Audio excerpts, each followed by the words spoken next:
आप सभी का बहुत बहुत स्वागत है। आज हम देखेंगे पूर्व प्रधानमंत्री स्वर्गीय डॉक्टर मनमोहन सिंह जी के बारे में महत्वपूर्ण जानकारी। तो चलिए हम देखते हैं इनका जन्म। तो मनमोहन सिंह जी का जन्म 26 सितंबर 1932 को हुआ था। कहाँ पर हुआ था? गांव था गाहे, जिला चकवाल, पाकिस्तान में। और देश के विभाजन के बाद इनका परिवार भारत आ गया था। मनमोहन सिंह जी की मृत्यु, तो इनकी मृत्यु 26 दिसंबर 2024 को 92 वर्ष की उम्र में हुई है। और कहाँ पर हुई है? तो नई दिल्ली, भारत में हुई है। ठीक है, आगे देखते हैं हम इनके परिवार के बारे में देखेंगे। तो इनके परिवार में इनकी माता जी का नाम था अमृत कौर, पिताजी का नाम है इनके गुरुमुख सिंह, पत्नी का नाम इनकी गुरशरण कौर, और इनकी संतान, तो इनकी 3 पुत्रियां हैं। इनकी शिक्षा के बारे में देखेंगे तो मनमोहन सिंह जी ने स्नातक तथा स्नातकोत्तर पंजाब विश्वविद्यालय से किया है। पीएचडी इन्होंने कैम्ब्रिज विश्वविद्यालय से की है एवं डीफिल इन्होंने ऑक्सफोर्ड विश्वविद्यालय से किया था। चलिए आगे देखेंगे हम।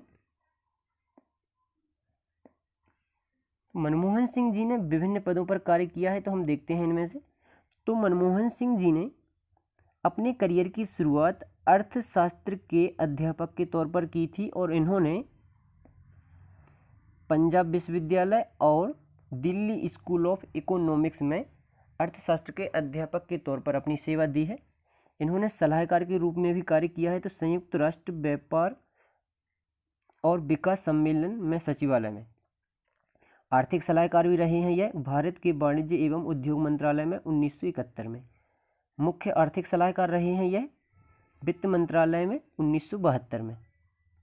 ऐसे ही आगे देखेंगे ये, तो ये भारत के वित्त मंत्री रहे हैं 1991 से 1996 तक। और मनमोहन सिंह जी को भारत के आर्थिक सुधारों का प्रणेता माना गया है।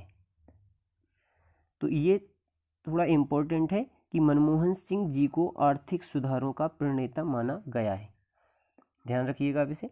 इसके अलावा और इन्होंने देखिए, तो इसके अलावा योजना आयोग के उपाध्यक्ष रहे हैं यह 1985 में। रिजर्व बैंक के गवर्नर, तो रिजर्व बैंक की यह कौन से 15वें गवर्नर रहे हैं। कब से कब तक? तो यह 16 सितंबर 1982 से 14 जनवरी 1985 तक। प्रधानमंत्री के आर्थिक सलाहकार रहे हैं 1990 में। और विश्वविद्यालय अनुदान आयोग के अध्यक्ष भी रहे हैं ये। चलिए आगे देखेंगे हम। तो इनका राजनीतिक जीवन देखेंगे तो मनमोहन सिंह जी को 1991 में असम से राज्यसभा के लिए चुना गया और मनमोहन सिंह को 1991 में पीवी नरसिंह राव ने मंत्रिमंडल में सम्मिलित करते हुए वित्त मंत्रालय का स्वतंत्र प्रभार सौंप दिया।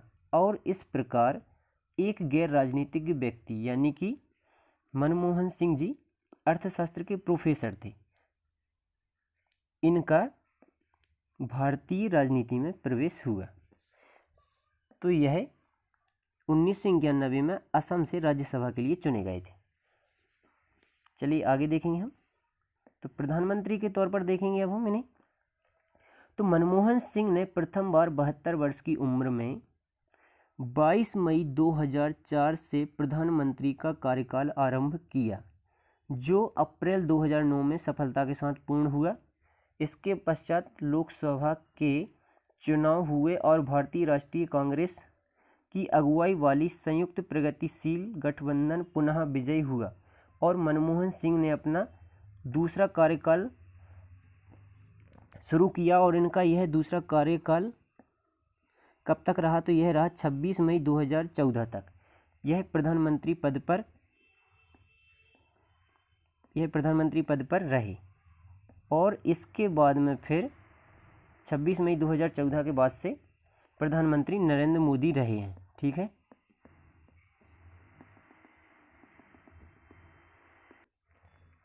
चलिए आगे देखते हैं हम। तो अब पुरस्कार और सम्मान देखेंगे हम। तो इनको मनमोहन सिंह जी को कौन कौन से पुरस्कार और सम्मान दिए गए हैं?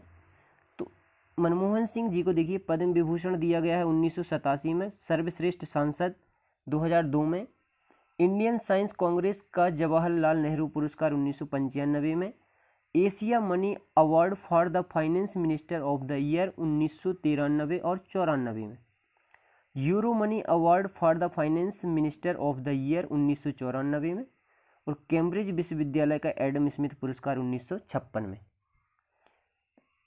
चलिए आगे देखेंगे हम इनसे संबंधित या इनसे जुड़े हुए कुछ घोटाले या विवाद हैं उनके बारे में और जानकारी लेते हैं हम। तो इनसे संबंधित एक है 2G स्पेक्ट्रम घोटाला। 2G स्पेक्ट्रम घोटाला में भारत के नियंत्रक एवं महालेखा परीक्षक की रिपोर्ट के अनुसार 1,76,000 करोड़ रुपए का घपला हुआ है और इस घोटाले में विपक्ष के भारी दबाव के चलते मनमोहन सरकार में संचार मंत्री ए राजा को न केवल अपने पद से इस्तीफा देना पड़ा अपितु उन्हें जेल भी जाना पड़ा। चलिए और देखेंगे आगे हम इनसे संबंधित और क्या है। तो इनसे संबंधित एक और घोटाला है, तो वह है क्या है, कोयला आवंटन घोटाला।